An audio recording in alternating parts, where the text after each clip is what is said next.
Welcome to episode 69 of Tangents Entertained. It has been 3 months since our last podcast, and we must apologise. But we've all been busy with work, summer, being fabulous. I do apologise. But we are back, and hopefully more regularly going forward. With me today to discuss probably all things Marvel, I have Alex. How you doing, Alex? You okay? Oh yeah, I'm all right, thanks. How are you? I'm very well. Alex has just finished his lolly. We have Amy as well. Hello, Amy. Hi. How are you? I'm good. I'm enjoying the summer now. It's finally arrived. Outstanding. And last but certainly no means least, we have Rob. How you doing, Rob? You all right? I'm really good, thank you. Glad to be back. Excellent. We are decided after 3 months, we've decided to broadcast on the hottest day of the year as well. So we're all currently sweltering at the moment. So our apologies for it's been 3 months, but it's episode 69, and let's hope it's all good fun. Right.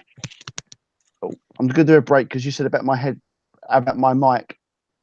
Is there something wrong with my mic? It just keeps popping. As in? Crackling. Have you got? Are you on cable? Or are you on? I'm on Wi-Fi. No, I mean, are you on? Coming through fine on my end.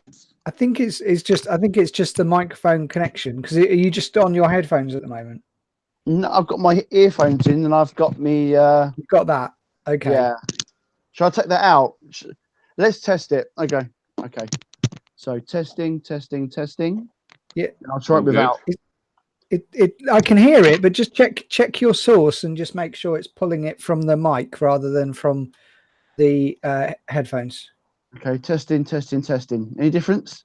No, the thing is, it's all the same because I think it's coming from your headphones. Oh, that's weird. Why it's not got in here? All right. When you always cool goes cocked. Right. Why is that not working? That's why I think it's the mic. Sorry, that's why I think it's your headphones. Headphones or this? Yeah, I think your headphones are making the crackling, but I think it's if you go onto Google and just check that your microphone is pointing to the mic instead of the headphones, that might do it. How do I do that again? Sorry, go say that again. So go to settings. Okay. And then just check the source for your microphone. What have you got? Settings. What? Devices? No. So if you're in the browser. Yeah. Oh, sound. You've got your settings. Then just go to sound, and you should be able to see. Right. Sound settings. Right. Okay. Speakers. Output devices. Speakers. Input is USB audio device. Right. Okay. Come out of that. Okay. Hover your mouse over the Hangouts window. Yeah. And just press the cog for settings. Oh, okay. Can you do that? I've got cameraman, chat, settings. 1 minute. So press it at the top. It'll be normally. Okay. 1 minute. Settings. Yeah. Yeah. And now you've got like options for the webcam. And then the second one's your microphone. So just check your microphone source is right. Oh, okay. Okay. Best teacher ever. Yeah, thanks. Just putting it out there. Is that any better? That's clear. Yeah, I can hear. Yeah, it's fine on my end. Yeah. Okay. Try that. Okay, yeah. Let's give it a go. Shall I just? Sorry, mate.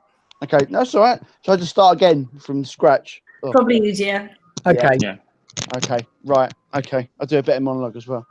Okay, let's start again. Paul, sorry if you got to cut this, Paul. I'm sorry, or Alex. That's all right. Don't worry. Sorry. You put us at the end as a joke. Right, let's go again. Okay. Hello and welcome to episode 69 of Tangents Entertained. We've been away for a while. Start again. That was shit. Sorry. Still crackling a bit. Yeah. Am I? I don't know what to do with it then. I think it's just. Try taking your headphones out. Okay, let me put some different headphones in. Just try leaving them without if that's easier. I don't need headphones on mine. Leave the room, close the door.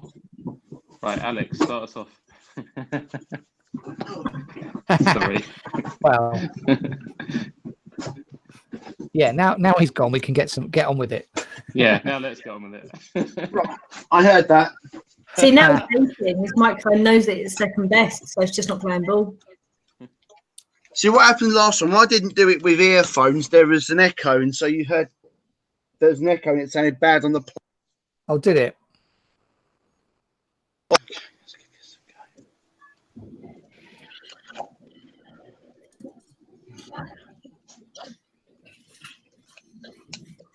Even my cat's fed up. Oh, Oh, Don't worry, he'll start soon, Jesse. Hello, No, any better? yeah, that's much better. Any better? Hello? Yeah, yeah, better. yeah, it's better. I can't hear you now. A minute. Hey, it's really good. It's much better, Mark. Oh, very cute. No, who's Hi, Bailey. That's Can you Bailey. hear us, Mark? Yeah. Take your head. Oh, look at him. Right, go back up to the cog. Okay, you've met Amy I now. can't hear you. Emily. Right, you Right, I can hear you now. up to the Yeah, I can top. hear you fine. Yes. Okay. Can you all hear me fine? Yeah, Yeah. we can all hear you fine. Right. So should I just do it Go, without go earphones? with that. Yeah, Yeah. yeah, go with that. Right. I'm worried that this might do a because when I did it before with Rob, there was an echo when my earphones weren't in. Where is your mic? An Where is, echo is bearable. Mic's If here. people so, would as long as your mic is away from your speaker, it should be fine. If Oh, you maybe put, it's that. Maybe I need to put it away, further away. yeah, all you got to do is just keep it a little bit further away. So obviously mine's a bit further. You know, mine's a bit Mine's further right away next from the to it. screen. Right. Okay. This is why I don't have to have earphones, but it doesn't pick up the speaker, so I've got it there. So I need to invest in new stuff. Right. It's okay. all right. Right. Don't worry, Mark. Where's just the dog? Oh, this must be so dog. hot. Oh, see now I can't concentrate because there's a dog here now, and that's me that's my heart melted now. Dog. Right. Okay. Okay. Better. Right, Yep. yeah, we're on. Right. Okay. Let's try again. Right. Only the fourth time. Okay. Right. Have I'm a gonna bit of a straighten gap. my eyes. Leave a bit of a Yeah. gap and start. Sorry, Paul. Right. Okay. Right, I've got to go and do this now. Right. Let's go again. Okay.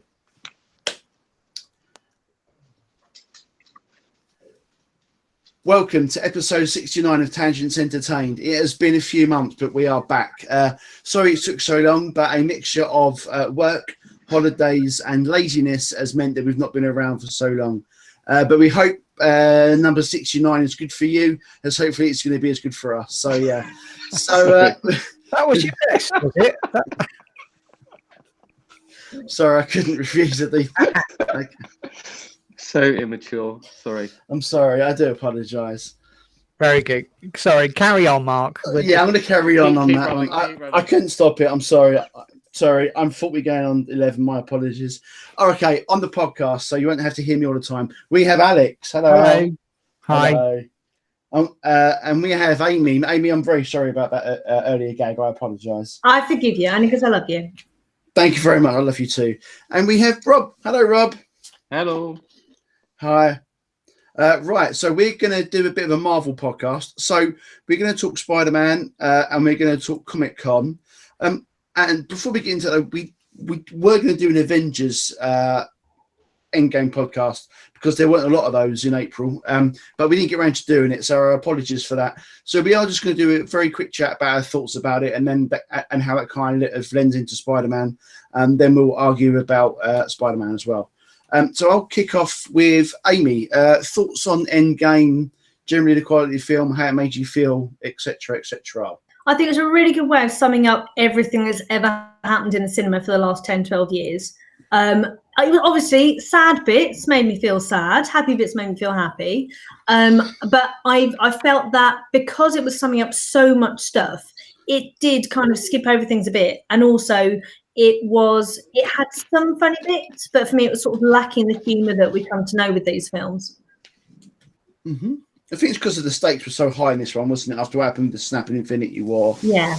Yeah. The thing is, it's you have to deal with it seriously, don't you? So, and that was the challenge, was that it was, you know, you're right, the stakes were so high, but because of that, it needed to be dealt with like as a serious thing, and I think that was a bit of a challenge for them. But I thoroughly enjoyed it. I really enjoyed it. I thought it was really good.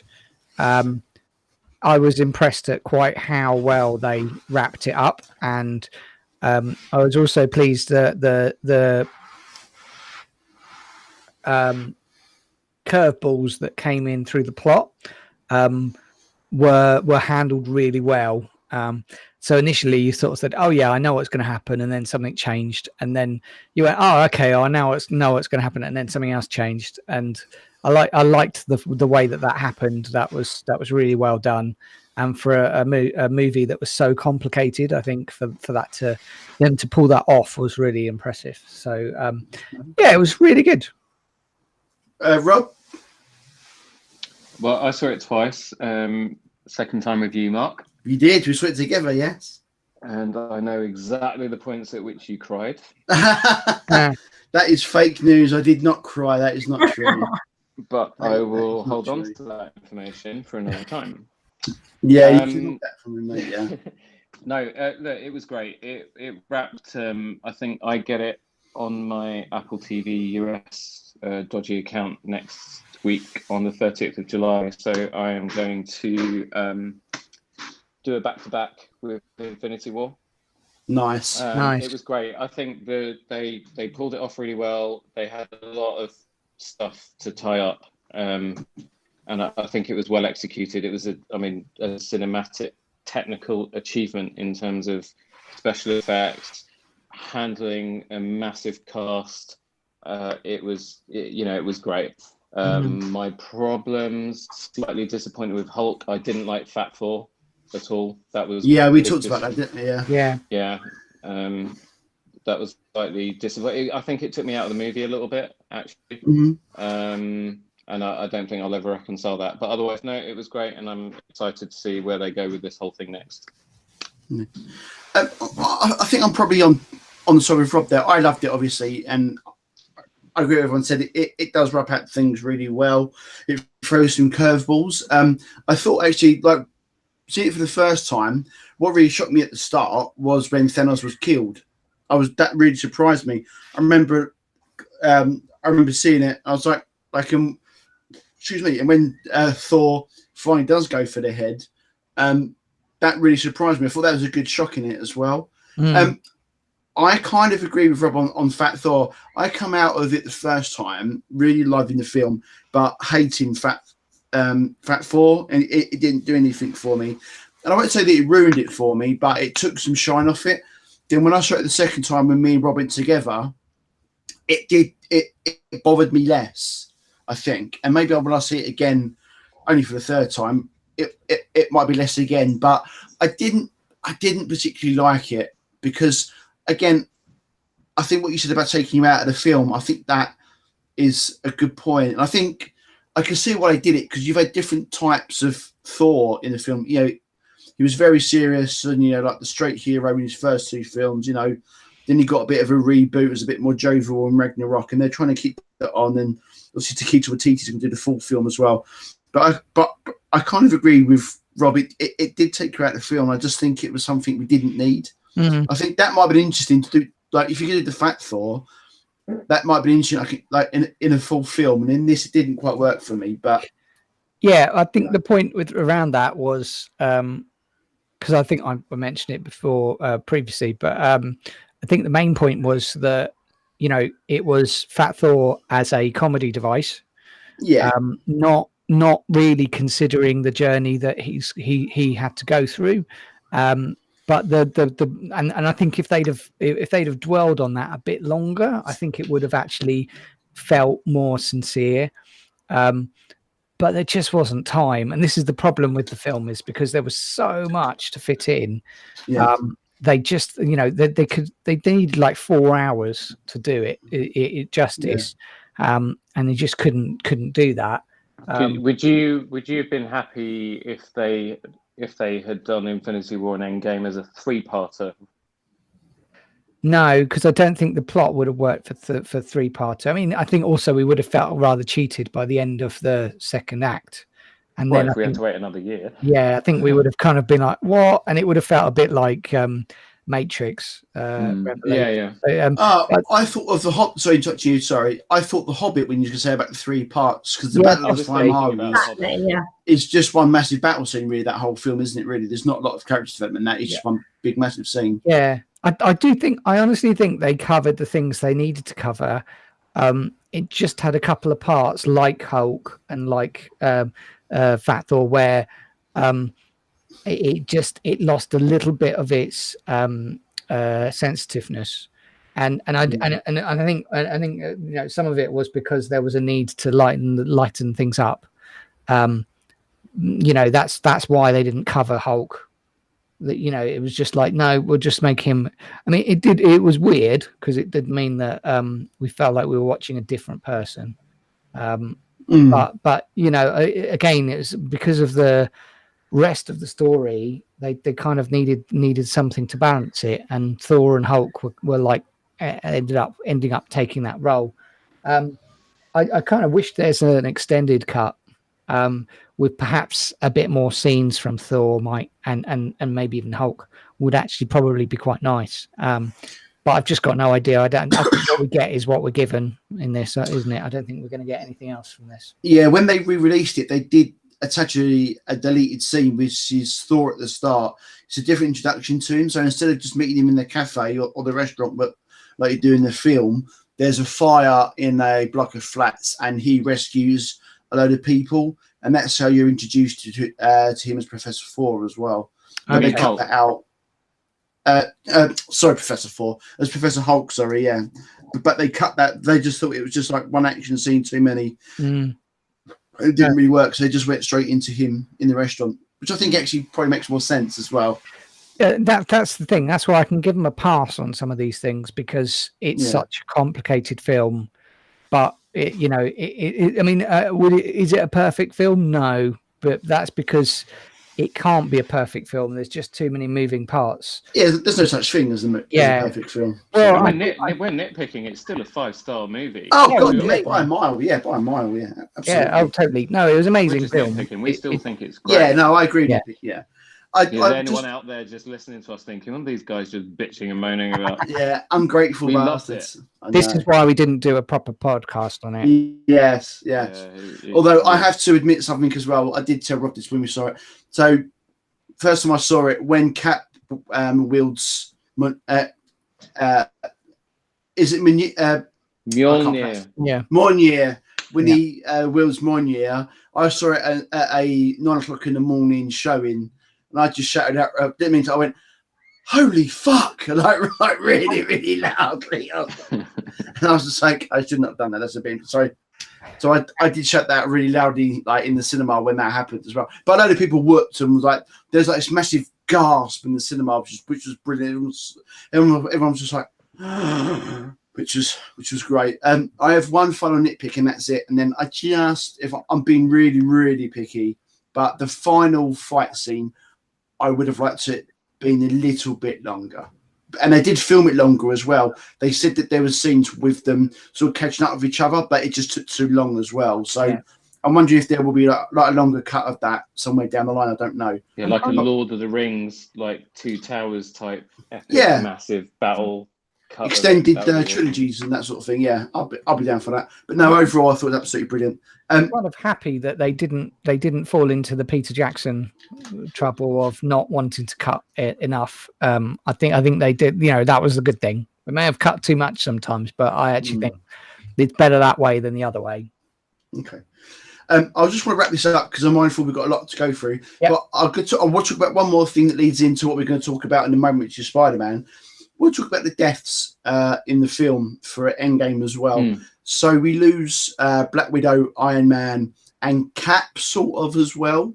And Loki, very, very quickly. And Loki. Was a massive shock. Yes, that was well, that's another thing as well, which is all the cameos are in it as well, which is great. So I think the Tilda Swinton part in that is really good. And you see her fighting the Jatari back in Loki die at the 2012. beginning of Infinity War? No, Infinity War, as in like who died in it, I think is what I'm saying. But he sort of In comes Endgame. back, doesn't he? So yeah, in Endgame he comes back, doesn't he? Because there's, and that's another Yeah, question he I'm going got to ask you killed in a at the minute. beginning of Infinity War. Yeah, I see. but then Just Yeah. merged into one Okay, really so- big long film. yeah, Yeah. So Thor yeah, Ragnarok, he dies in Infinity do you War. remember at the end of Thor Ragnarok, Amy? Yeah. They were, all of Asgard was in the ship, Mm. and in the end Yeah. credit scene, basically Thanos' ship comes over Comes him and it just cuts. Yeah. And then then that leads into the beginning of Infinity War, and that's where Loki gets Right. Yeah. killed. And then all of that stuff happens, everyone gets dusted, and then we go into Endgame. I know what you mean though, because I'm getting so confused. I keep jumping back and thinking, yeah, but he didn't cut his head off, did he? Oh no, hang on, that was at the end of Infinity War. So yeah. Okay, so yeah, I'll talk deaths just quickly. So thoughts on Black Widow making a sacrifice. I thought the scene with her and Hawkeye of who was going to sacrifice themselves was actually quite well done. I thought that was really clever as well. And what I thought added to that as well is that you, the audience, know what one of them has got to do, but when they're going to get that stone, they don't know they've got to sacrifice themselves. So I thought that made it even more poignant. Sort of thoughts on Widow and that arc and that scene. I'll go to Amy for that. I thought She's got it Black was- Widow hair. Yeah. She's got Black Widow hair. That's true. Yes. I do try and cosplay for the podcast. People can't see it, but I do. Yeah, so I really like that they were obviously physically fighting with each other to be the person to give that up. One, because he'd given up everything else, and one, because she knew that she had the least dependence. She knew that Hawkeye had someone to go back to. So it was kind of... So, the fighting was interesting, because just as you thought Hawkeye was going to go, no, she's back in again. And then he's back in again. And we all knew what was going to happen, because we didn't know who it was going to happen to, it was very clever the way that they kept that peril going. I thought the slow motion was really good when you just think it's him and then it changes as well. Alex, what was your sort of thoughts on that? Yeah, I didn't really want her to go. I think it was just it made sense, but I didn't really want her to go. I wanted it to be Hawkeye. Oh, But Hawkeye. then, I mean, to be fair, either option's pretty bad. Hawkeye's got a family, so it did make sense. Rob, any thoughts on Widow and the deaths and stuff? Yeah, it had to happen that way, I guess, if one of them was going to go. I didn't want, like Alex, I totally agree, I didn't want her to go. I'm not sure if that's me being objective or that I kind of slightly still crush on Scarlett Johansson, but anyway. Don't we all? Yeah. But yeah, I mean, it was really, really well done, because we were on the first time round, my wife and I were on the edge of our seats, and literally holding our breath. And just when they just keep flipping you. And even when I think he jumps over, or she jumps over, and you think, oh, right, it's going to be her. Then he kind of catches her, hangs on. I need to watch this damn film again. Yeah, it's good, isn't it? Yeah. I mean, they really, really drag it out and keep you like biting your fingernails. But it was well done. I agree with Alex. It made sense that she had to go. I think her arc there we in go. these films has sort of gone so she's got her own film. Like again, we get into that later on. But I kind of wonder what else you can do with her at this stage, particularly if it looks like the objective in the next sort of phase is to go more cosmic as well. So I sort of wonder. Plus, I'm sure as an actress, she probably wants to do other things as well as these as well. So I sort of thought it made sense from that perspective as well. The slightly disappointing thing, I think, is, and maybe again it goes back to what Alex was saying earlier about the fact that they just had so much to do in a short space of time, but the impact of her death wasn't felt. I mean, you could see it raw in Hawkeye, but Hulk, I mean, obviously he'd had that whole romantic sun's going down thing with her, and they didn't really, apart from one bit before the Avengers base gets completely blown to smithereens, he kicks a table or something into the next county. But that's about it. Where I thought he would have been a bit more cut up. But again, I guess they just didn't have time for it. Yeah, agreed. I sort of wonder if they're going to do something to kind of remedy that, maybe in her own film from next year. Might do. That's a good idea.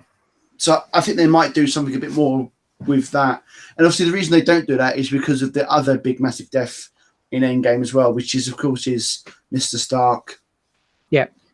Poor Mr. Stark. Again, I thought this was a really good ending, really good wrap up as well. It didn't surprise me because I thought the scene, when they go back to the 70s to go meet his dad, he has that rendezvous with his dad.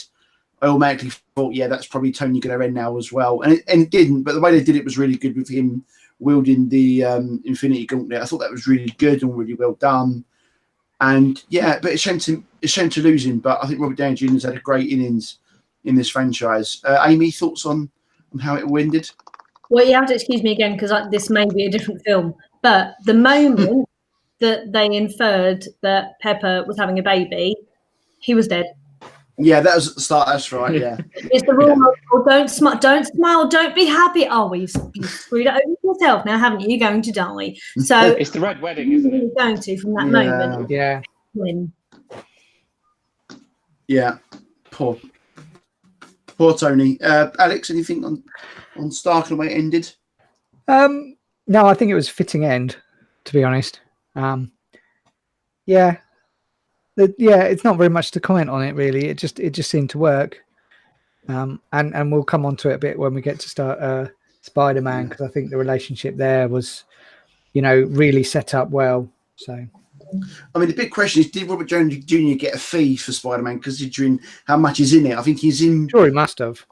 I think he's in this one more than the first film, but we'll get into that in a minute anyway. Yeah. But no, I like at the end the way that he does the I Am Iron Man, which is obviously a callback to the first film. I think it was sort of all rather perfect.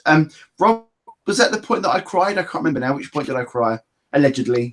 You cried when you whooped at the 9 a.m. showing of Captain America picking up Mjolnir. That but one. The second time round with me, you cried your eyes out. Okay. You cried when Tony died. Yeah. Yeah. Just Okay. before Tony died, because you knew it was coming. Yes. You cried at Captain Liverspots as well. Old man Captain America. Oh well, yeah. I think Liverspots. a bit emotional there. Yeah, I was looking at that. Yeah. Yeah, and you I think cried it at was Tony's funeral. I'm dead. You cried a lot. I cried a lot when I saw Chris Evans' arse as well, wondering just just wishing that I had that arse as well. No, your popcorn bucket jumped out of your lap when Chris Evans' arse was on. Yeah, that's America's arse. That is. That is America's arse. There we go. Yeah, nice. That is great. I love that scene with him in that as well. I thought it was brilliant. It was brilliant. That when he fights each other, it's really, and he thinks it's Loki. It's just genius. It just. The last thing I'll say about it before I pass over to you, when you see films like this, like the comic films done so well with care and attention, it just shows you what you can achieve and what you do. Because this has just been meticulously thought out, planned out, and it just shows the craftsmanship. Like they've worked so hard on this, and that's when you get scenes like that, which are just brilliant, And I thought it really showed in this one how hard they worked on it. It was that good. Just a shame they didn't put the same forethought and planning into the new Star Wars trilogy. Oh well, let's not. Oh God, that's another podcast that's again. Another podcast, I know. Yeah. Get it in there. Yeah, we're never going to get onto the topic, are we? I mean, no, shall we? They're both Disney. They're both Disney products, right? Yeah. True. And look how differently they've been handled. Very true. It's a travesty. Because we'll talk about it another time. That's because one's got Kevin Feige, the other one's got Kathleen Kennedy. That's why. Yeah. Anyway, we should try and get on to Spider-Man after all this. After a quick wrap up. So we're going to talk about Spider-Man now. It's out in cinemas at the moment. We've all seen it. Spider-Man: Far From Good. Far From Home. Sorry. There was that. A little spoiler there for what I thought. Spoiler alert. Spoiler alert. There we go. So I will let you all start off with your all thoughts first before I wade in and be miserable. Amy, what do you think of Far From Home? I thought it was good fun. I think it was a return to the humour that I felt the other ones were missing just because they had to be so serious. I thought it was kind of goofy. I liked that it was focused on the teenage Spider-Man, because that's, Stan Lee and all the things that everyone's been posting lately is always talking about, or was talking about, Spider-Man, how he's meant to be a teenager with teenage angst, all these sorts of things. I like that it returned to that. I thought it was good fun, lots of action, a few jokes, not the best film. Cool. Did we just lose Amy there? I think we lost Amy there. I know she's and back. Alex as I think well. we've lost her. Oh. Have you got me? I'm still here. Are you there? Oh, we lost you. No, yeah, you can't get rid of me. Oh, excellent. Do you want to do She a break? blipped. She blipped. Do you want to do a break and then start again? Okay, all right. She's unblipped. She blipped back. Yeah, I thought it was really good fun. I thought it was a return to kind of the humour and the jokiness stuff that we missed in obviously all the stuff that was going on with the Avengers and stuff. And I like that it was focusing on the teenage Spider-Man, all the stuff that goes with that, trying to deal with being a teenager and being a superhero. Lots of fun, lots of action. Not the best film in the world, but it passed my staying awake test, and generally that's good. Okay. Rob, thoughts? Alex has gone. Alex has blipped. Okay. He's been snapped. Everyone's been snapped. No, there snapped and blipped is when you come back, right? Oh, right. That's right. Yeah, he's been blipped. Yeah. Snapped. That's right. Good point. Yeah. Sorry, what did I think? What did you think of the film? In a non-spoilery way before we go into spoilers. Spoiler alert, me and Mark are going to get into a Barney over this film.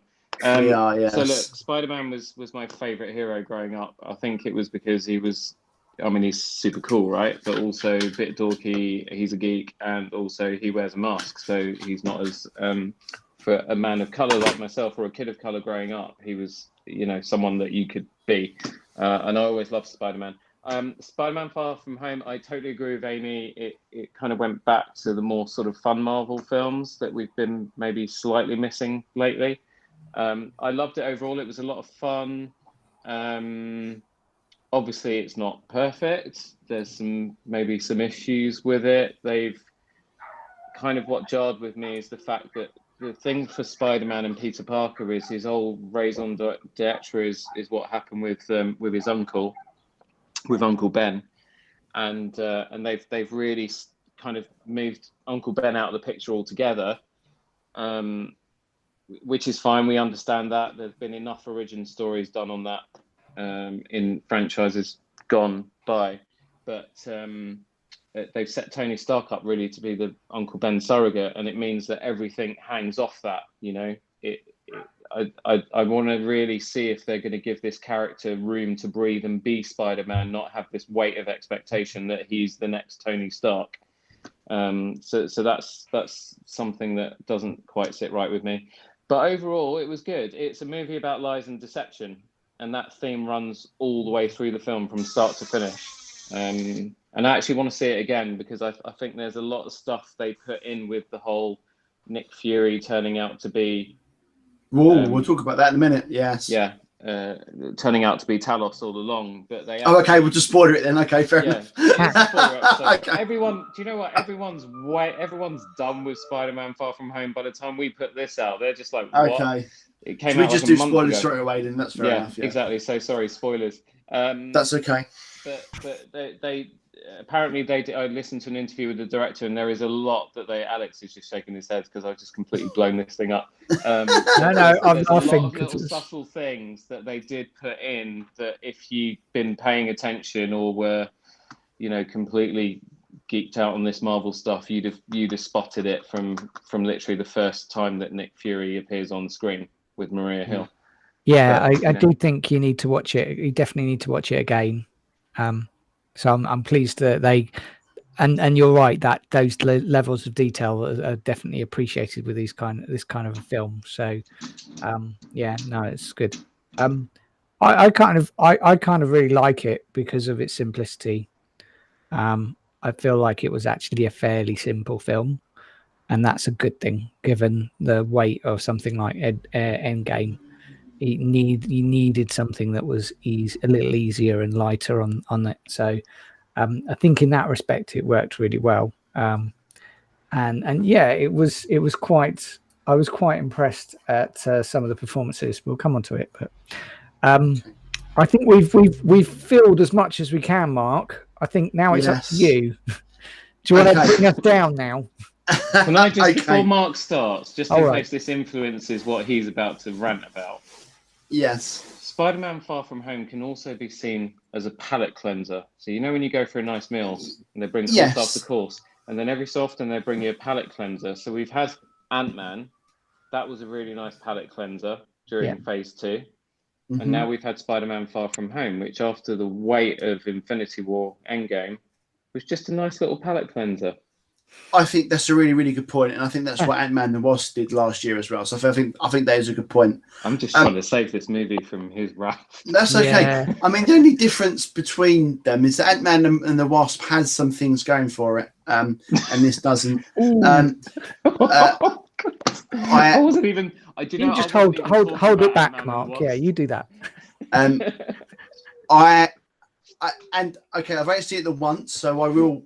So I'll go back on it, and I'm happy to kind of. So I've seen it the second time it comes out. Go and see it again. We probably should do, actually. Yeah. All right then. Okay, we'll go and see it again.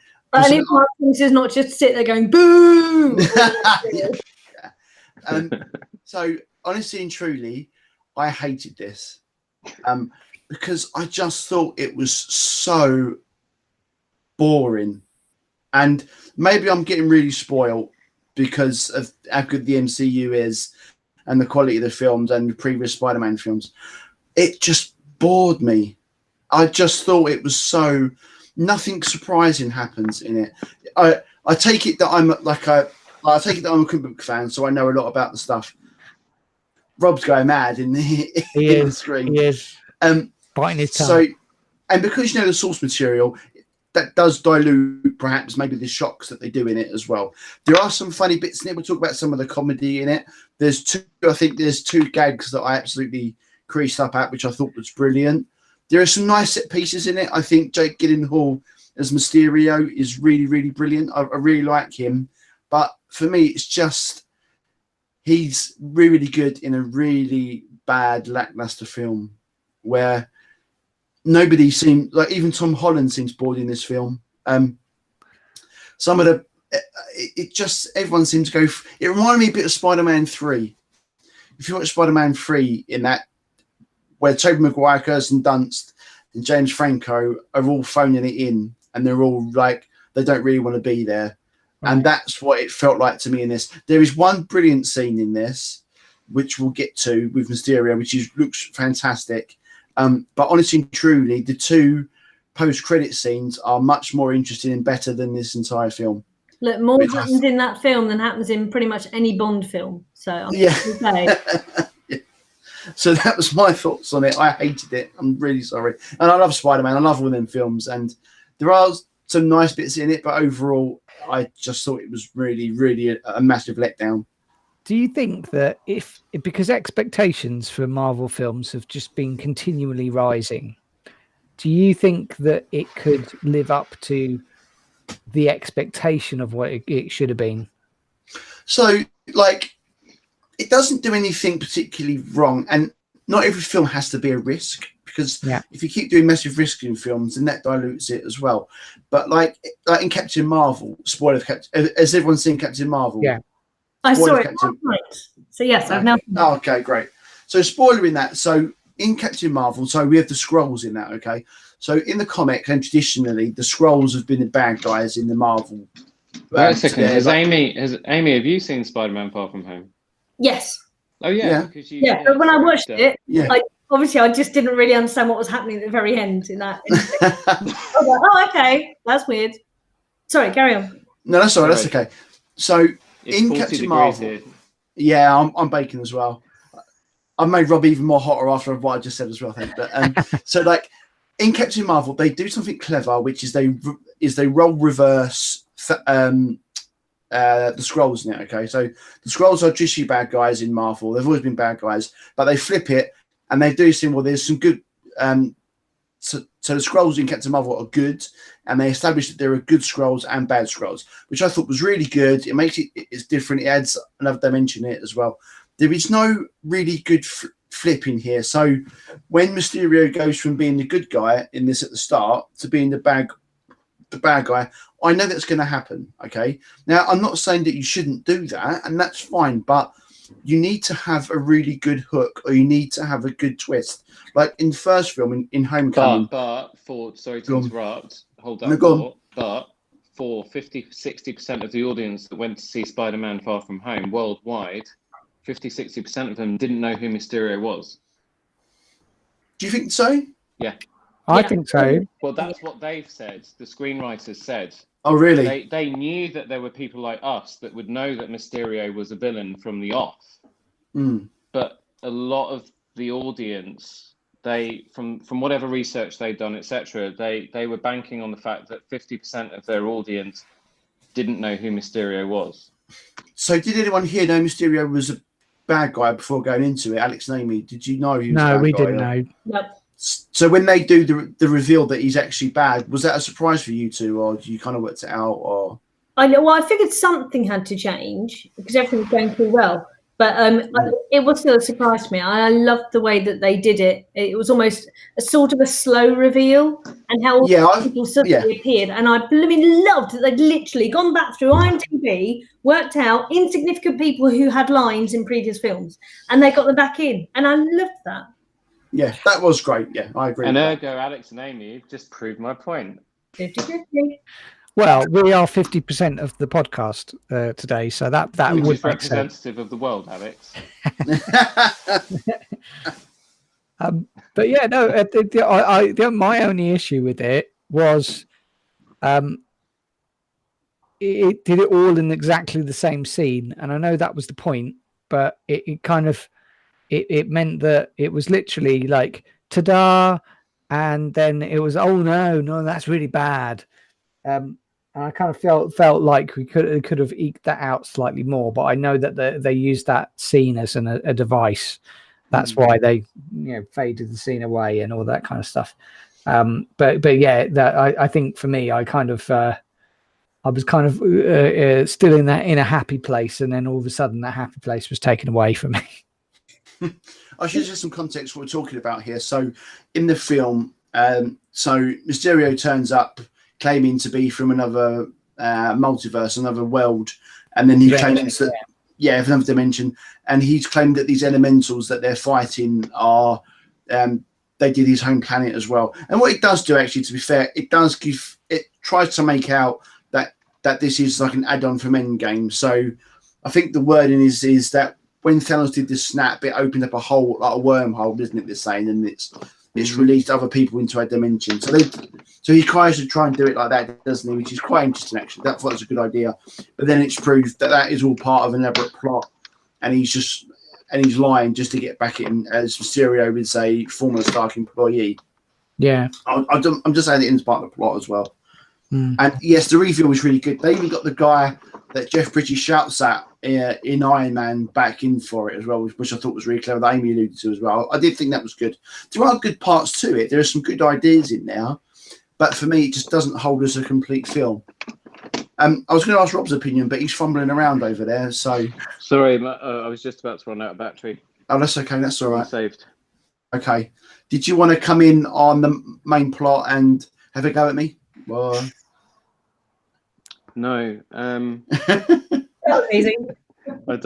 I do love you, Mark. You know that. I know you do, mate. I know. We do disagree on a lot, but we That's always good, find though. common ground somewhere. That's healthy. Yeah, look, I'm really sticking up for it because I love Spider-Man so much, and I think this incarnation of Spider-Man is the best one. I still think Spider-Man 2, the Sam Raimi Spider-Man 2, is probably the best Spider-Man movie still. But I love Tom Holland as Spider-Man. And I do agree with you that it maybe was a little bit lackluster overall, but again, then I agree with Alex that we needed that after the heaviness of Endgame. Yeah. Okay, so Alex, you said when we talked about it very briefly, we were talking about Endgame. You said that there were some really great performances in this. Apart from Jake Gyllenhaal, who was really good in this? I think some of the parts were quite nice. So actually, it was nice to see Jon Favreau as Happy and see a bit more of him. So I quite enjoyed that, and sort of taking on the role of a sort of pseudo father role was quite nice. And again, they're not complex roles, but I wasn't looking for complex, so that meant I was quite easily pleased. I think Parker's best friend, Jacob Batalon, As Ned. playing as Ned, yeah. So his role was nice. It was very much a kind of very much a sort of sidekick a bit, and I really liked it. And it worked nicely with the sort of reveal of Spider-Man to MJ, and then the playoff between the two. I thought was nice. I'm not going to lie, a lot of the other characters were really wooden. I think MJ was very underused. I think that's understandable, but I just felt like she could have done more, and obviously hopefully there'll be more of that in the next one. But it's kind of, I felt like there was more that we could have had from her. And then you can if you can gush about Jake Gyllenhaal, that would be awesome, because I think that's probably the highlight of it, really. He's like the best looking villain ever in anything. A little bit of a man crush there, Rob. Yeah. No, I'm still on the whole Chris Hemsworth thing. If I was, that way inclined. Yeah, I'm with you on that. But actually, now I don't have to be, because Natalie Portman's going to be Thor, so I'm super happy. Yes, well, we'll get into that. We'll talk about performance. So I really like Zendaya in the first film. I think she does kind of I like the nerdy but too cool to be a nerd thing, really well. I liked her in that. I was a bit harsh. I actually think she's good in this. When she's in it, she's actually quite good. But Okay. I just don't see chemistry between her and Tom Holland. Right. And like at the start of the film, so Peter says, I'm going to buy an MJ gift. I'm going to tell her how we feel and all this. But where has this come from? Because he was obviously, like in the first film, he was with Liz. They kind of allude to it. There's like a very end scene in Homecoming when they have this awkward moment in class and that, but it just sort of comes from nowhere. And I think Zendaya's really good. I like Tom Holland actually a lot. I agree with what Rob said. He's really, really great at Spider-Man, but I just don't think them two have a lot in common. And Ned, I loved in the first film. He just really annoyed me in this one. And I don't know what, he just come across as so annoying in this. And it's a real shame, because I really like the actor. So I think he's great in the first film, but he was just so annoying. Was it him, the actor, or was it the character? Because what I liked about that was it's so typical of your best mate who suddenly finds that they fancy someone. Especially that line's like, yes, but before I was a boy and now I am a man. And I thought, yes. I have heard people say that when I was at secondary school, that they suddenly think they're really mature. And I thought that actually demonstrated it quite well. So was it the character that was annoying you? I think it was probably the character. He has one great line at the start when he says to Peter, he says that Europeans love American men. And sort of Pete looks at him because like, I don't think you've got that right, mate, somehow as well. That was quite good. But I think it's the character more than the actor, because again, he has a very quick cameo in Infinity War that's actually quite good as well. So I think it's probably the way the character's written. I think more than anything, just didn't do it for me as well. Like the humor in the film, let's talk about that. So I think there are two really, really funny gags in this. So they talk about the snap and how everyone's come back, and then they do that the video of the basketball game, and everyone snaps back, and so and then they all snap back during the basketball game, which is really funny, and I think that's a really good visual gag. Brilliant. Yeah, that was really good, and there's a lot of people the Getty Images watermark. Yeah. On the photo at the end, because that's what students would do. They'd be like, I'm not going to pay $10 to get the licensing rights to use this photo. PowerPoint. Brilliant. Yeah, so I did like that, and I thought that was a really good gag. And they don't talk a lot about the snap and all that. But they do it in a playful way because I think more films to come will do more of the consequences of what's happened. I think more than Spider-Man, which, as you say, is more of a palate cleanser as well. Yeah. So I thought that was one very, very good visual gag that made me laugh a lot. The second gag is the teacher that oversees them as well. When he talks about his wife, they're on the plane, and he says that his wife pretended that she was snapped to get out of the marriage, which made me piss myself. I thought that the way that he does that as well, the guy that plays him, he plays it really like deadpan, like, but he's like broken inside. But he's kind of, these things happen. But deep down, that he's sort of crying and like broken inside. So the way they did that is really, really funny, and those two bits are great. But then the other teacher, like, I don't know why he's in it because he's just not funny. Dave, this running gag with him about he's saying it's all about witchcraft and that they're all witches and that sort of thing, and like that completely washed over me.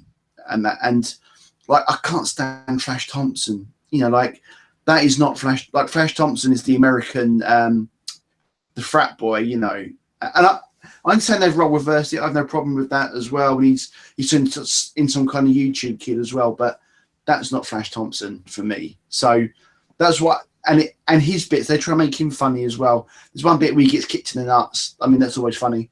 But again, I just don't think they're given enough of time to do what they want to do with it as well, which also annoyed me.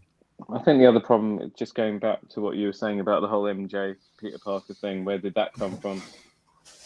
Originally the characters were next door neighbours and they'd grown up together, and she was the girl that was always there in front of him, and vice versa. Yeah, she's John McDonald next door. Yeah, and we don't know anything about these two's personal lives outside of college, because that's the only place we've seen them in Homecoming, and now in Far From Home, albeit they've been on this school trip and all the rest of it, but leading up to him saying I'm going to buy her this bit of jewelry or whatever, where you're absolutely right, I totally agree with you there, and I think that's just one of the kinks in the way that they're changing the story, which is fine. That's what it's there for. At the end of the day, we can't be telling the same Spider-Man origin relationship story for the next 100 years. We've got to change it up for each new generation that's coming in, and maybe in some respects also the other thing we've got to consider is maybe these films aren't actually being written for our age group anymore, and we've got to kind of true, we're getting older, that doesn't excuse them fucking it up. See, I'm winning my argument now, look. like they fucked up season 8 of Game of Thrones. Yeah, season 7 or whatever it was. Oh yeah, that is one big fuck up. Let's not even go there. Yeah. Okay, so I've been a bit negative. And so I'm. Oh god, now I'm just depressed. Now there we go. When's Endgame on Blu-ray? Right, I'm going to stop being depressing, and I will say that Jake Gyllenhaal is really, really great in this film. Amy, what did you think of him and the Mysterio character? Because I thought he was spot on. He's very good. I've not seen that many things with him in, but this probably was the most energetic I've seen him. And I think he played the whole I want my way, I don't care what gets in my way really well, because he wasn't just a megalomaniac like a lot of the other ones are. He actually had real bite and venom to him, which, I thought that came across really well. It worked really, really well, because it meant Amy, that... have you seen the film he did with Rene Russo a couple of years ago, Nightcrawler? No. You guys need to see that. See if it's on Netflix or whatever. Nightcrawler. Okay. Him and Rene Russo. Can't remember who directed it, but that, for a real visceral performance from him, highly recommended. Very good. But yeah, he does in this, though. I just warn you. He doesn't look as good as he does in this. Oh, in that film. That's because of the beard. He's in the whole method acting club, isn't he? So he lost tons of weight for this one. But anyway, great movie if you want to kind of check out his range. Very good. Yeah. But yeah, I think that's right. Code where what some people might have seen in like the CEO really wanting their way and getting annoyed with all the silly little people around them. So I think, that might have echoes for certain people as well as they're watching it, so they can appreciate why this man is so horrid. Alex, you want to talk about him, so go for it. Yeah, I thought he was great. I just I mean, obviously he was a caricature at the start, and I think that was played very well. And then the irony is that that's what he played as a villain as well, which was quite nice. And so I liked the whole fact that he kind of rehearsed his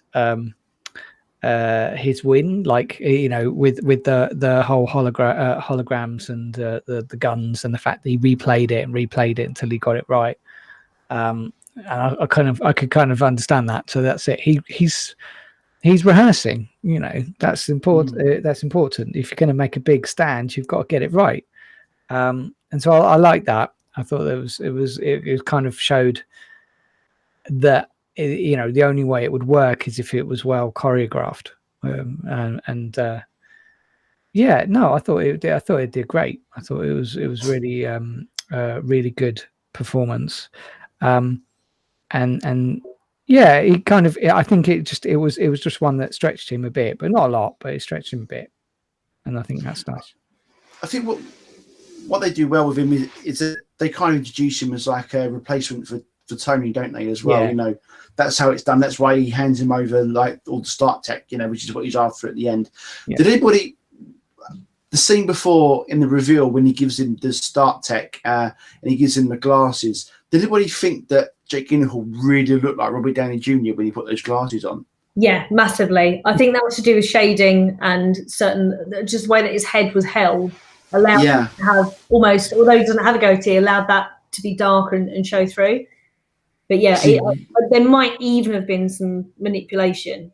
God, you guys were really fixated on Jake Gyllenhaal's face for what was probably a 2-second frame. Yeah. Well, no, but I think that is what I'll give it credit for, though. Like, he does that shot, and that shot is to make you think that he's the new Tony Stark, which is quite clever. And then they do the reveal that he's a bad guy as well. Yeah. Maybe I remember that.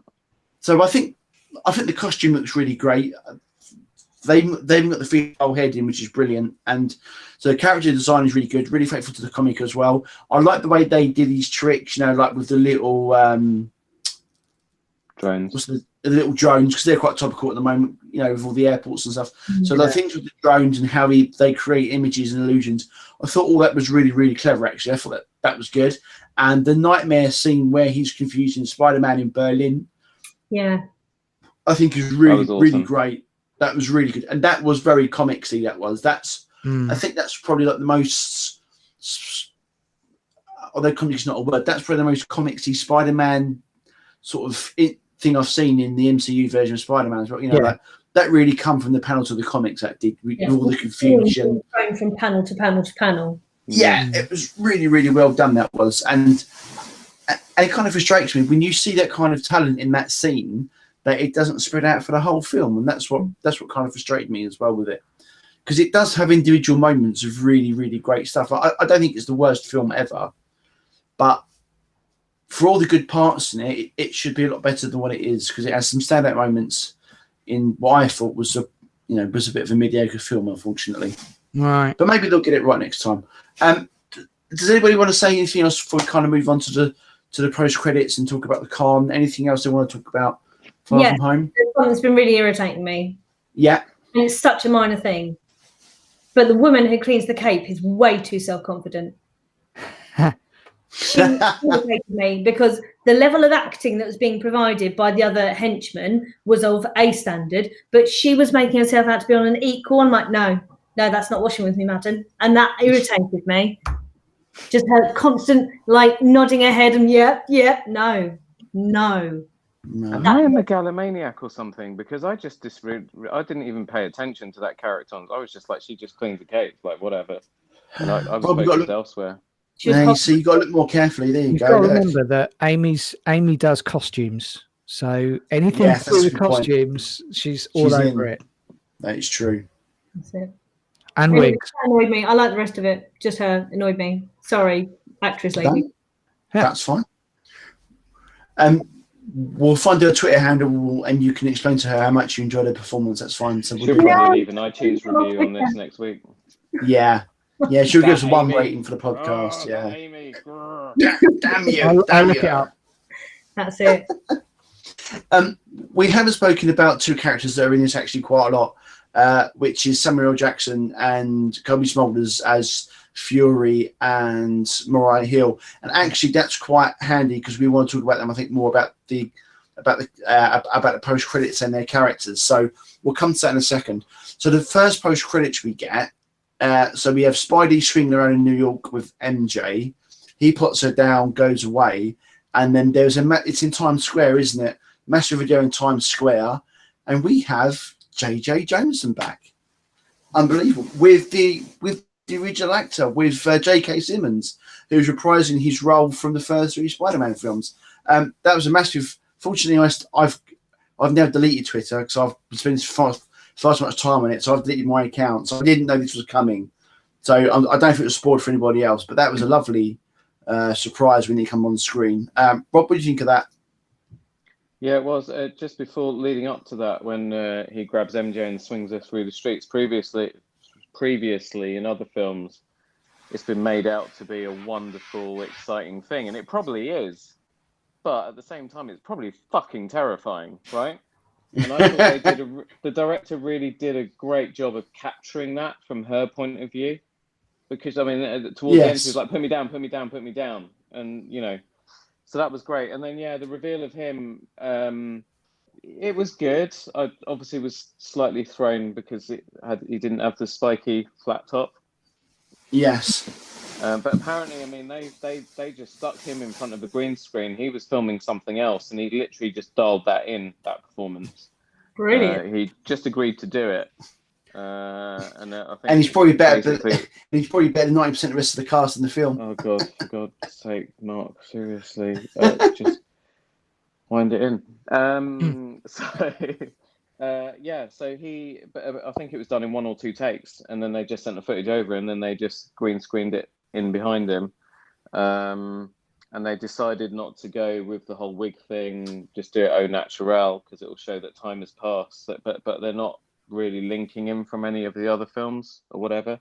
So it's kind of a bit weird, but it was nice to see him back. And for me, he's the only choice for J. Jonah Jameson because he did such a great job with the role before. So be interesting to see if he actually does come back for the 3rd movie as that character. So yeah, I hope so. Good. I mean, the way they did him is so they made the Daily Bugle. It's like a YouTube channel. It's not a newspaper, is it? They've obviously updated it, so it's kind of like his channel. I think they've kind of made him like an Alex Jones type person, haven't they? Like a conspiracy theorist, isn't he? Because he talks about Mysterio and he gives away Spider-Man's identity, like in that scene as well. So I think they're trying to make him up as a YouTube star, aren't they? It's kind of they're doing it as opposed to the newspaper editor as well. Alex, what did you sort of think of the cameo? Yeah, no, I liked it. I think, I mean, the thing is, I've got out of the world of Spider-Man for quite a while, so it was just nice for me. It was just nice to see him. I do worry though that they've, and this, you might disagree with me on this, but they've ruined some of the charm of Spider-Man by making Spider-Man's identity available, known and public. Because part of the charm of Spider-Man is him trying to lead a normal life, and we know that can't happen. But part of it is the trying, and so I do worry that that's all going to change. And so I just hope that doesn't ruin the device that they have at the moment. But equally, you might say, well, great, we're going to really get to town on stuff now because we're not going to have as much dealing with the stupid school children and all that kind of luck. But I quite like that.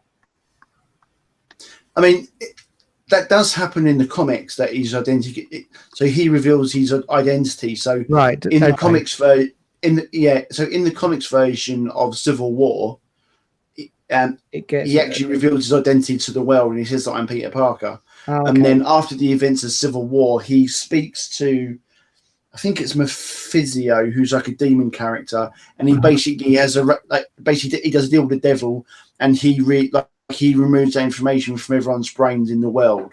So they retcon it in the comics. They retcon it so everyone forgets that he was Spider-Man. I don't think they'll do that in the films.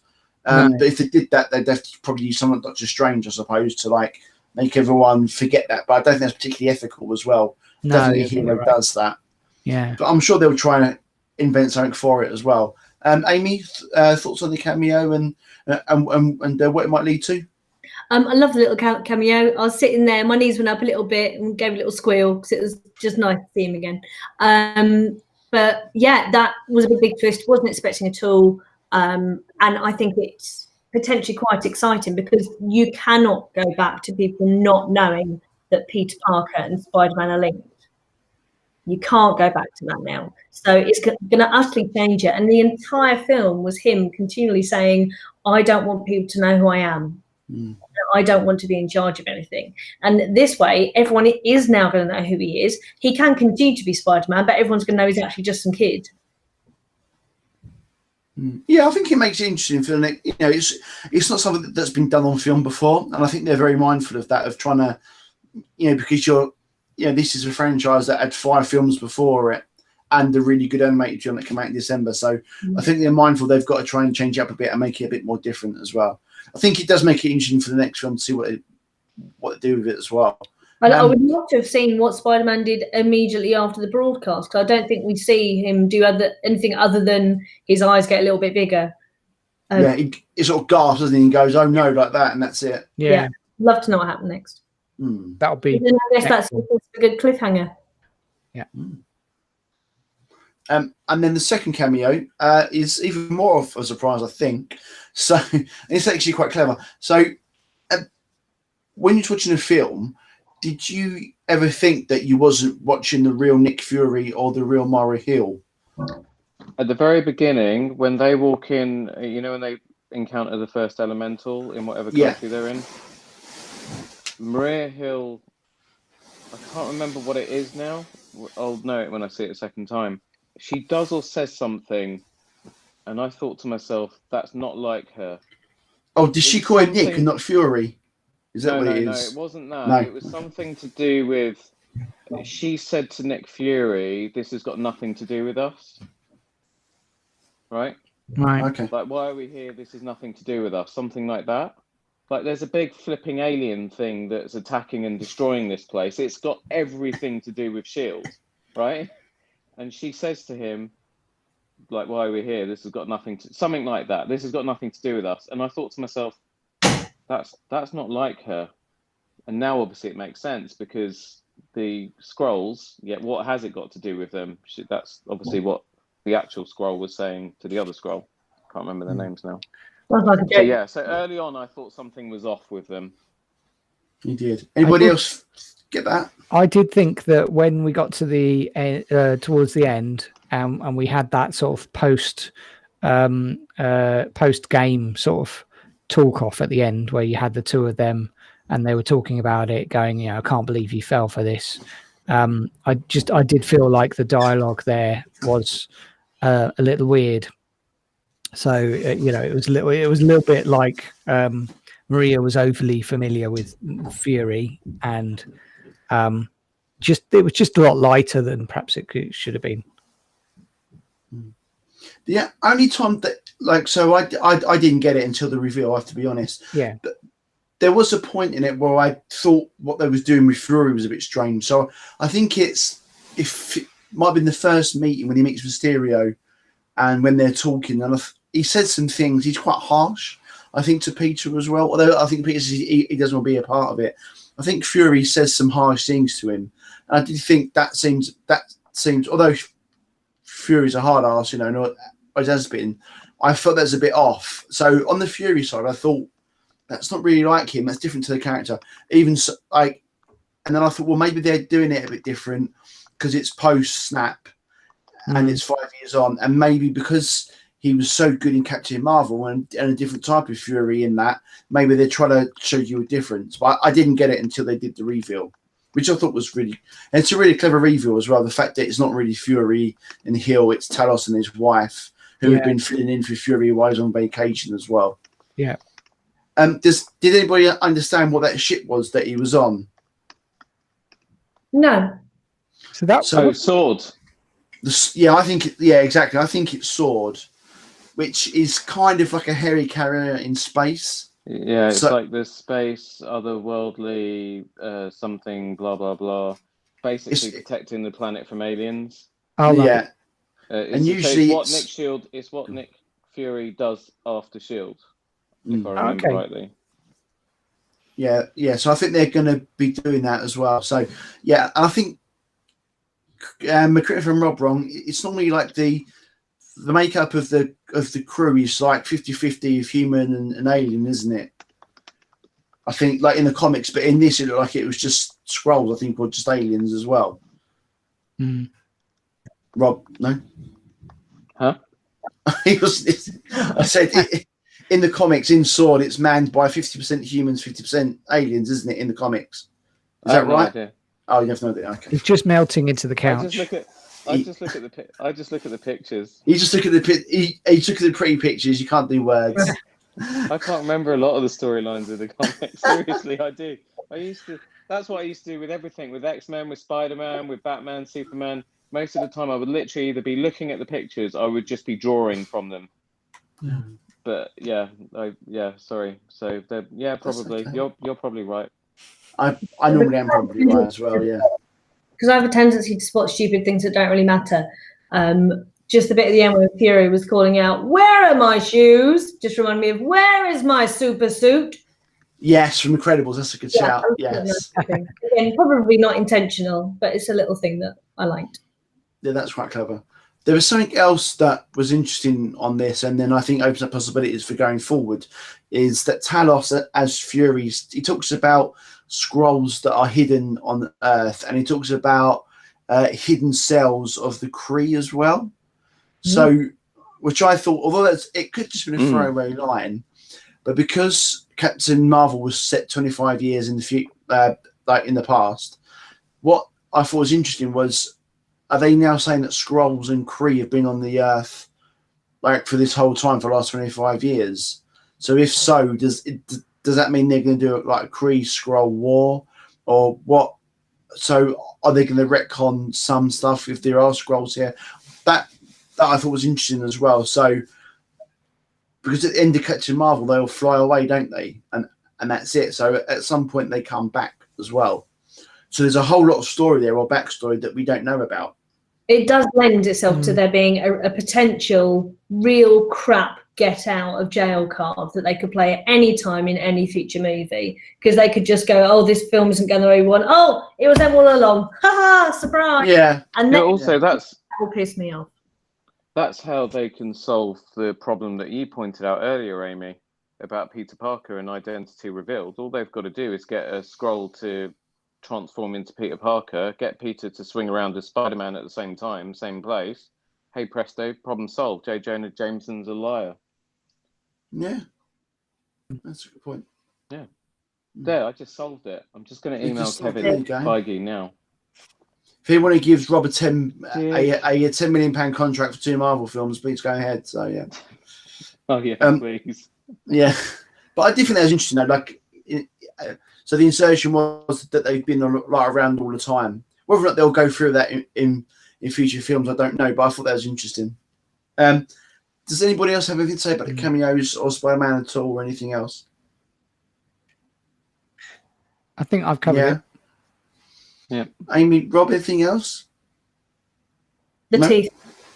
The teeth were awful. If you can't manage to do the prosthetic around that person's face at the end of the film, then you do a long shot. Don't do such a close shot where who's talking like this and it sounds really awful and nothing like your original character from the film. It really annoyed me. You're, No, there's definitely, no movement around it at all. But that's a costumey thing. you're definitely talking about James, about J. Jameson there, and not the Skrulls, aren't you? Who knows? Ben Mendelsohn. It's Ben Mendelsohn, isn't it? He does the cameo as Talos, so he's in there as well. Which also proves that he didn't die as well for the last 25 years. So That's true.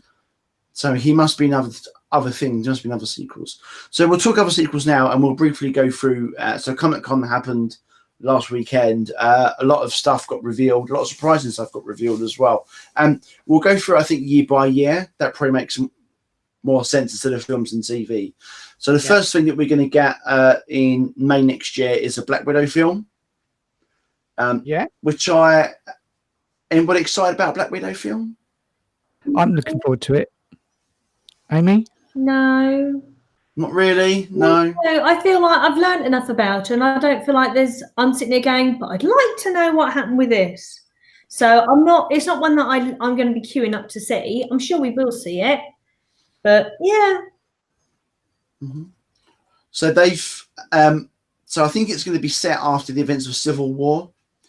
So I think a bit like of how Homecoming was. I think they're going to set this. It's in Budapest as well, because they would talk about Budapest, don't they? Like in the films, there's always an Easter egg. You know, they talked about it in the first Avengers film. They talk about it in Endgame as well. So I think it's going to be set after Civil War, and Taskmaster is the villain. Rob, excited for this? Not fussed? Not really bothered. Obviously, I'll see it because I'll have to talk about it with you. Oh, thanks, Rob. Thanks. You'll have to. Thanks. But no, I'm not. I'm with Amy. You know, I'm not bothered. You know, and I'm not even gonna. It's not one that I'll pre-book tickets for or be queuing up for on the first day. I'll just go see it when I've got time. You know. Yeah, I'm not bothered at all. To be honest, I'm not really actually that bothered about anything that's coming up. Maybe I've got superhero fatigue, like I've got Game of Thrones fatigue. Or maybe you're just hot today. You're a bit hot and bothered. That's what it is. No. Honestly, I've got a note from past Bobby when it was cold weather a week ago, and past Bobby says not bothered about Black Widow because past Bobby knew that future Mark was going to ask future Bobby this question. Okay. Are you with me? I am with you. Yes. Yeah. I completely understand all about the timelines after Endgame as well, and all the. This is only my third time with you guys. You got to get used to my sense of humor at some point. I think you hug mate as well. I like the forethought there, Rob. Very good. I am excited for Doctor Strange too, though. I have to say that. So after no one's bothered about Black Widow, I'm bothered. You're bothered about Black it. Widow. Okay. So me and Alex are bothered about it. Yeah. Well, I just think it's going to be nice, and I'm looking forward to it. That's Alex's word of the day today is nice. Alex, did this pop up in your mind as you were getting excited for it? It has got the potential to either be a great film or to be another. What was that Jennifer Lawrence movie, Red Sparrow? One of them. Oh, I quite like that film. To be honest, yeah, I'd be happy with either. I think, and Jennifer Lawrence gets the ability to say, yeah, well, I did this first, so you know. I think it'll be fine actually, but I think it's one of those things that it's also going to be probably her last film. So I've got it's not really a theory, but they've also cast I don't know her name off the top of my head as the girl who was the lead in Fight With My Family. She's playing a different version of Black Widow as well. So there's another version. Sorry, Florence Pugh. That's the one, yeah. So she's playing. So in the comics, there's a different version of Black Widow as well. And I want to talk about an overarching theme of the next phase as well. And I think this ties into it as well. So so they have cast her as a different type of Black Widow in this as well, which I think is interesting. So so after that comes out, it's the first Disney Plus TV show they're doing, and that's going to be Falcon and the Winter Soldier. So that's coming out. So Sebastian Stan's going to be back as Winter Soldier. Sam Wilson Falcon was played by Anthony Mackie. So I don't know if he's going to come back as Captain America or it's called the Falcon at the moment, but I don't know if they're going to change him into Captain America during that as well, because obviously he has the shield now as well. They've also got back into that show Baron Zemo, who's in Civil War, who was a bad guy in Civil War, and they've also got Emily Van Carr back, who plays Sharon Carter in it as well. And that's sort of all we know about it at the moment. I'm quite excited for that one. Amy? I'm interested in so much as it's a continuation of where we last saw people. And I always like to know what happens next. So, yeah, I'd be interested to see it. Not chomping at the bit, not necessarily going to get a subscription, but if I happen to see it, that'd be lovely. Do we, the thing is, this is the problem. We're going to have to all get Disney Plus, aren't we? But we still don't know how much it's going to cost. About £6 apparently. Well, when you pair that up with the Descendants 3, I'm in. Done. Does that are we going to get it at the same time as they get it in America? No. I would have thought so, yeah. No, we're not. Oh. We're not. We're gonna not. get it. Why? No, it's going to be rolled out over 6 to 18 months. So what So they haven't you're actually potentially, if you've got a, they haven't. so because we don't get Hulu over here either. No, No, so we don't. what you're going to get is you're going to get it on Disney Plus in the US for the first 6 months. Now that's fine, but this one isn't going to come out right at the launch anyway. But I think we're probably likely to get it like April, like Easter time next year. So we'll have to see. We'll have to see how it goes. We'll have to also see how well the pound's doing at that point, because That's true. it may be more expensive. We never know. Mark will disagree with you on that one. So tempting. Boris Johnson and the multiverse of madness. There we go. So yeah, Well, that's there we go. that's going to come out soon. 2022. Yeah, that's 2020. I have got a US iTunes account, so I actually have got Hulu. Oh, that's good. So you could probably apply then. I should probably be able to get Disney Plus when it launches in the US. So All around Rob's we house. Then. wanted to, if we exactly, if we want to steal a march on other podcasts on getting on top of all those shows, The Mandalorian I think is going to be on Disney Plus as well. Yes, it is. We haven't even Yeah. gone on to. We'll have to talk about Star Wars separately, because there's a whole raft of things for that as well. I think, Alex, what we should do, we should all get together and we should do a live pod of us watching The Last Jedi with Mark. Yes, that's a great idea. His live reactions.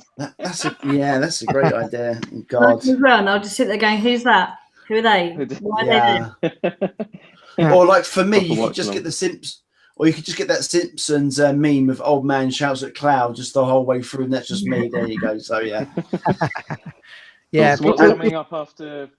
Right, yeah. So we've got Whisperers. I've got to shoot soon. So Whisperers. The only quick thing I'd say about Falcon Winter Soldier, I think would be interesting as well, is I really like Anthony Mackie. I think he's a really good actor. I've really liked him in these films, and I've liked him in other stuff that he's done as well. And I like the idea of him taking on Captain America. And I like the idea of how that weighs on him and how he feels about it as well. I think that would give him a lot more of a character. A good opportunity for him to express his character more. He's always been like the sidekick in the Marvel films and cameos. So the idea of him kind of like, I like being the star of it, and it being more about him, I find that really interesting. So I'd really like to see that as well. So I'm interested. That's why I really want to see it. So I've jumped a little bit because before that is Eternals. Yeah. So that's coming out. So I don't know a great amount about Eternals. So it's a Jack Kirby thing that came out in the 70s. It ties in with the Celestials. So that was Kurt Russell in Guardians of the Galaxy 2. Mm-hmm. So they're like godlike beings. So Thanos, for example, I think he is a Eternal. I like a Titans version of Eternals as well. But that's going to be... I think it's going to be a hard film for them to market. I mean, they've got Angelina Jolie in it, and they've got Richard, guy from Game of Thrones. Richard Madden's in it as well. They've got some good cast in it, but I think it's going to... Because think about it. So there's two types of Eternals, I think. So I don't know if they're going to do it as in it's set centuries ago, and they may build it more like into the mythology. But there's also been a series on it where like they've been on the Earth for years, and they only come out when the Earth is in peril as well. Now, I'm wondering if I don't think they're going to do that, because that's kind of what they're putting the Skrull and the Krees in as well. And how many more types of species can you have that just been here secretly and then they sprout out from nowhere? So my idea of it is it'll be a prequel set hundreds of years ago. But does anyone have any interest in it? Thoughts on what it might be? Anyone read up about it at all? No, it's too soon to say. That's the problem. I think it's just it was good to see them in the unveiling in Comic-Con, but really they couldn't really say very much. So you didn't really glean very much from it. Amy, Rob, any sort of thoughts on it? Interest in it at all? Or? not that interested. I think as we start finding out more, I'll get more interested. I suspect it'll be something a bit Wonder Woman-y. I think it's going to be hard to make it because because it's not just you're setting up a new character, you're setting up multiple new characters in a different timeline, in a different complete location as well. So although they have sort of done that with Thor, like the first Thor, I thought at the time that was going to be really difficult to pull off, and they did it actually quite well. And they've had 20 odd movies, but I think this is going to be a difficult one to pull off. But I shall reserve judgment until we see more about it as well. Yeah. I am at this point in time 100% not bothered about anything at all, Rob, or just that film. No, about the Eternals. Yeah, no, it's something I think they're going to have to market the shit out of that film to make people care about it as well. That I think that's going to be a really tough one for them, but touch wood, it works out. So we'll carry on quickly. We'll go through because we've got to shoot through. So we then get WandaVision, which is the TV show about Scarlet Witch and the Vision. Again, not a lot has been known about that. Just that them two are in it, and they're also cast a lady to play Monica Rambeau. So that's the adult version of the kid who was in Captain Marvel.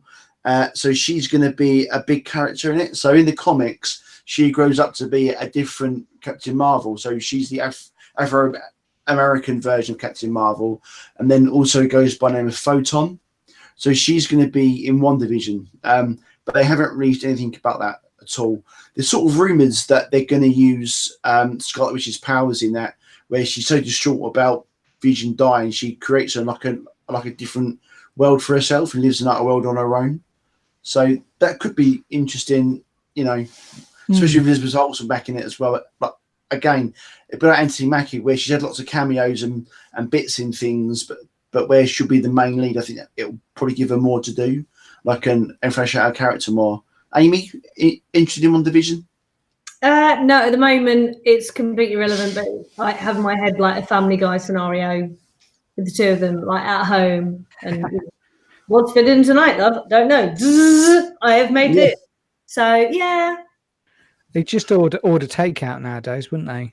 Yeah, I guess so. Yeah, I reckon that Vision's got Deliveroo app in his head probably as well. He's got all down his arm, he just presses a button, there's Deliveroo or Just Eat as well. I'm quite looking forward to seeing the characters fleshed out a bit, to be honest. Yeah. So I think in that respect, I am looking forward to it. But again, all we've got is a title card, so it's so hard.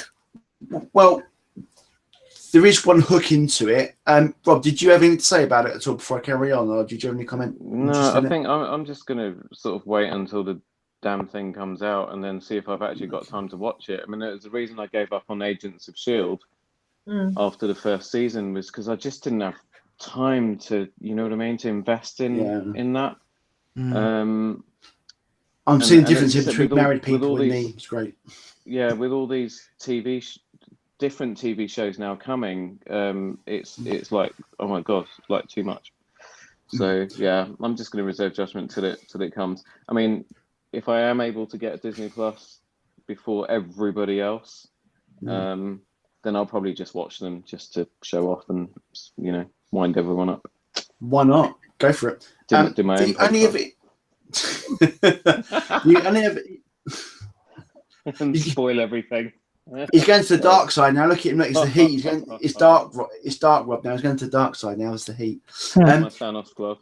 Yeah. The only other interesting hook on this is that the events of WandaVision will directly lead into another film, which is Doctor Strange 2, or Doctor Strange and the Multiverse of Madness is what it's called as well. And Elizabeth Olsen's going to be in that film, so it's her and Benedict Cumberbatch in that film, which is interesting. Okay. And the villain's going to be Nightmare, is the villain in that as well. I'm talking a lot on this because I don't think everyone knows a lot about what I'm talking about. But you're doing well, Mark. I know. Sorry. Does anybody sort of any thoughts on what I'd actually like to see in? I'm looking forward to Doctor seeing Strange. Doctor Strange 2. I'm looking forward to seeing Doctor Strange 2. I think it was a surprise hit. And I did enjoy it. It did break things, and so I still have some concerns about the hey, I can just change time now, but obviously that became a key plot point, so it was fine in the end. But no, I'm looking forward to it. I'm just looking at all these stuff and just thinking, yeah, I'm gonna have to get to Disney Plus, aren't I? Yeah, No way around it. they're going to suck us in, aren't they? And they'll bleed their money from us. It's worse than Amazon, because at least with Amazon they don't generally do like amazing shows, so at least you can kind of go, yeah, I'm not missing anything. But yeah, no, it's going to be hard to not say no to Disney, isn't it? It's like that episode of Friends when Ross and Chandler go to quit their gym membership even though they never go to the gym. That's it. And Ross goes with him, and then Ross gets a membership as well, and they get like a mutual joint account as well, which is just brilliant. That's it. Kind of reminded me. Yeah, I totally agree. That's it. And what they have said about this though is that it's going to be the first MCU horror film, which I think is quite interesting as well. Scott Derrickson, who's coming back, who was the director of the first one, is doing this, and he said it's going to be an MCU horror film, which is interesting. Darker then. Yeah, I hope so. But like, I don't think it's going to be like a rated R or anything like that. But Amy and go on. I just read, no. I'm just reading something. I just read something on one of my little geek feeds. Okay, so in what's his name? The actor Perry White. No, not Perry White. That's Superman's boss. J. Jonah Jameson. Yes. At the end of Spider-Man: Far From Home, in his thing where he exposes Peter Parker, he also says. Jameson says the name Doctor Strange is taken in Spider-Man 2. Sorry, right. I'm mixing things up. In Spider-Man 2, there's a little Easter egg. J. Jonah Jameson says the name Doctor Strange is taken in Spider-Man 2. So someone's got this theory that because it's all multiverse stuff, they could have brought him back for Spider-Man Far From Home at the end, because Tobey Maguire's Spider-Man could cameo or be in Doctor Strange 2. Oh, wow. Possibly. It's too hot. Yeah. My brain's hurting. It could also be the heat that has just fried my brain completely and I've malfunctioned. It could be, yes. But that's an interesting premise. But I'm excited about that film because I actually think Doctor Strange is actually really, really good. Yeah. There's some really humour in it, but I actually think that's a really good film. And the fact it's going to be a horror film is quite interesting as well. I'm trying to balance out the comedy of the universe with it being a horror film. It could be a bit more Cabin in the Woodsy. Yeah. So, should we rattle through the rest of them? Yeah, we'll rattle through very, very quickly. So, probably the two biggest ones are left. So Hawkeye, they're doing a Hawkeye TV show with Jeremy Renner, and they're also introducing the Kate Bishop character. So for those of you that don't know, Kate Bishop becomes Hawkeye in the comics. He trains her up to be the new Hawkeye as well. So there's a really brilliant comic series about them both, which if you ever want to read it, it is absolutely brilliant. It's all about them becoming it. So in the comic, he's kind of like a washed out, like alcoholic. He's sort of like deadbeat. He's lost everything, like he's a complete hot mess. And she kind of saves him a bit, and he sort of trains her to be a better version of, like she's already like a better, like morally better version of him, and he doesn't want to be Hawkeye anymore, so he passes it over to her. So it could be like a bit of like a Leon sort of thing as well, which I find quite interesting. Okay. I think it also might do flashbacks to when he's Ronin in Endgame to see what he actually did when he was Ronin, because we get one scene in Endgame, and then Don Cheadle talks about like what he's done in it and the bodies he's wrecking up. So I think there might be like a redemption, stroke him training it as well in there as well. Thoughts on that? Interested in that?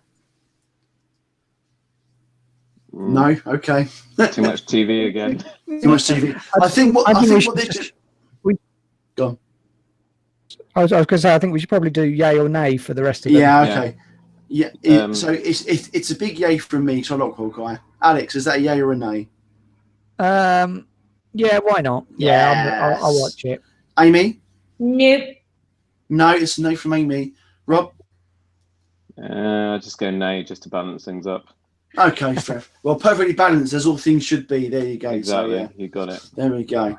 I do Loki. think I'll just say one quick thing about this phrase before we get into the last one.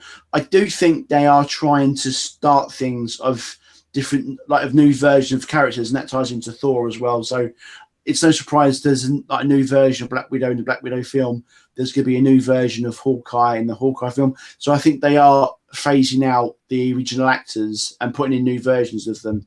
And it's also interesting that the new versions they're doing have all been in the group, the Young Avengers. So in the comics, there's like a teen version of the Avengers, and it wouldn't surprise me if we get a Young Avengers film down the road as well. But that's be there. But I think they're quite interesting. Remember that this isn't Doctor Who. You can't just keep reinventing and have a new person take over because it can work. Well, you're taking over the role. You're not taking over that actual character, are you? So it'll be like, so Kate Bishop is Hawkeye, like a female Hawkeye, as in, and there'll be like a new Black Widow who isn't Russian, and Thor. Should we talk about Thor? So Thor 4 has got to be a big yay from all of us, yes? Yes. Definitely. Yay. Totally. We should talk about Natalie Portman very quickly as well. Not been in a Marvel film since The Dark World, or she had like a minute cameo in Endgame. She's coming back in this, and she's going to play the Mighty Thor, which is the female version of Thor. In the comics, they've made Thor female as Jane Foster in the comic. I thought that was really interesting, and I think that's really good they're doing that. But I would have preferred to have found that out when the film came out more than know it now. But thoughts on her coming back in that film? I'd like to see how they do it. Mm. But yeah, I'm looking forward to it.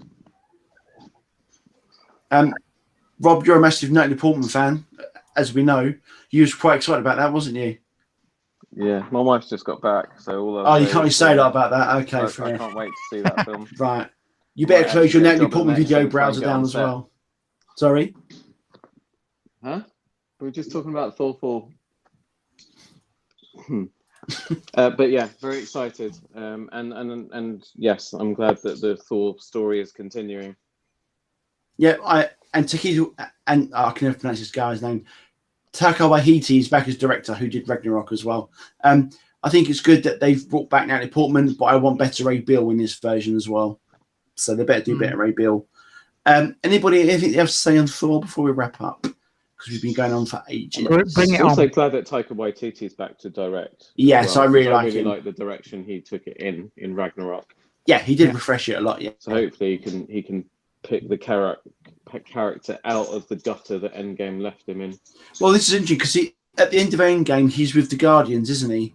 But then apparently Thor 4 is taking place before Guardians 3. So I don't know if you're going to have Guardians cameos at the start of this. Because I automatically thought we'd have Guardians 3 or as Guardians of the Galaxy, and then they do Thor. But they've switched it around. Yeah. So I don't know if you'll get cameos from the Guardians in this one. You might well do as well. What is What If? That is a comic, not comic. Well, it's an animated series. So Jeffrey Rush you might know him from the Bond films, Westworld. So he's playing he's voicing the Watcher.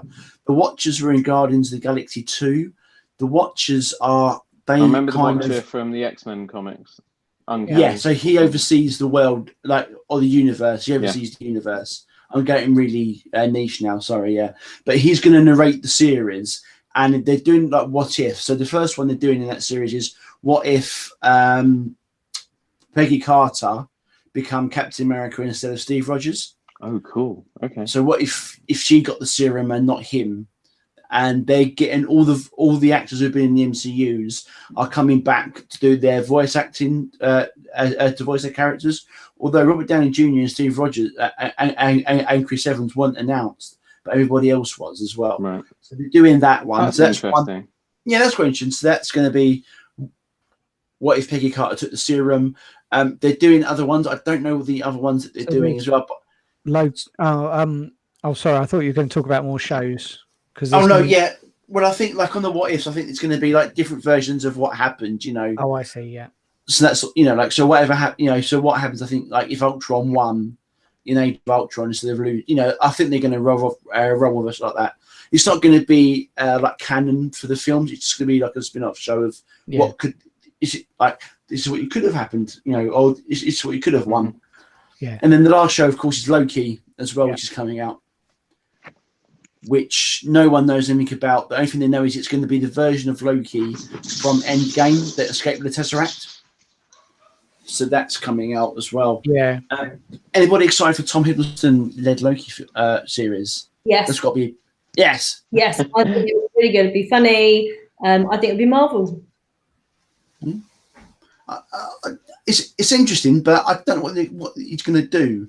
I don't know if it's like the sort of rumors they're going to do it like Quantum Leap. It's going to be inspired by Benny Hill, and it will just be him running around with that Tesseract cube every week. I would watch that. Actually, Trying to that'd be escape from someone else that wants it. Love just it. 40 minutes of him like going around. You got like all the Avengers running after him. That's it. I'm sold. Okay.